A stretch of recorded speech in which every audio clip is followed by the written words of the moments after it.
First, when it comes to Harvard, as I said, the president has been quite clear they must follow federal law. He also wants to see Harvard apologize, and Harvard should apologize for the egregious anti-Semitism that took place on their college campus against Jewish American students. There were professors who said that he had engaged in discriminatory behavior.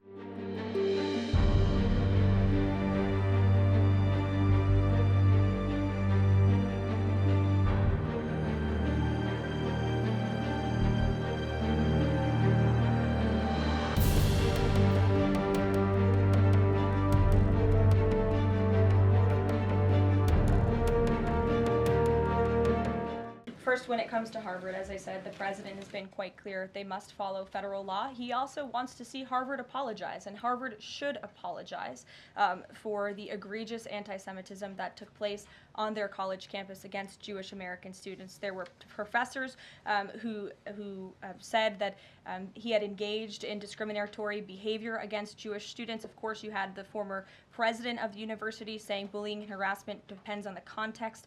You also had an encampment on Harvard Yard that we all saw play out before the cameras. The university failed to impose formal discipline on any students for this anti-Semitic conduct violations, including the occupation of a campus building and the disruption of classes with bullhorns. The president believes Harvard should apologize to its Jewish American students for allowing such egregious behavior.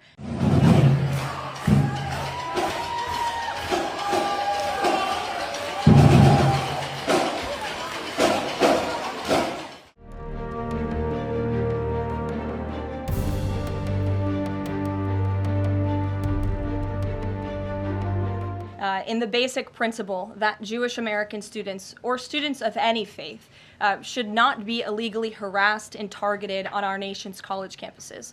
And we unfortunately saw that illegal discrimination take place on the campus of Harvard. There are countless examples to prove it, particularly with the stunning confession by then Harvard President Claudine Gay, who said that bullying and harassment depended on the context.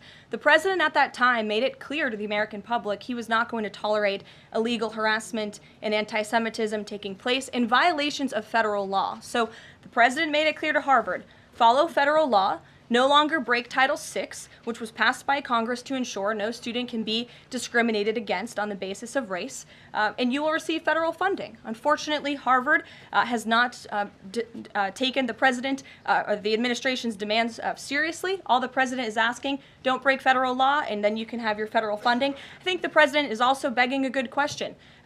More than $2 billion out the door to Harvard when they have a more than $50 billion endowment. Why are the American taxpayers subsidizing a university that has billions of dollars in the bank already? And we certainly should not be funding a place where such grave anti-Semitism exists.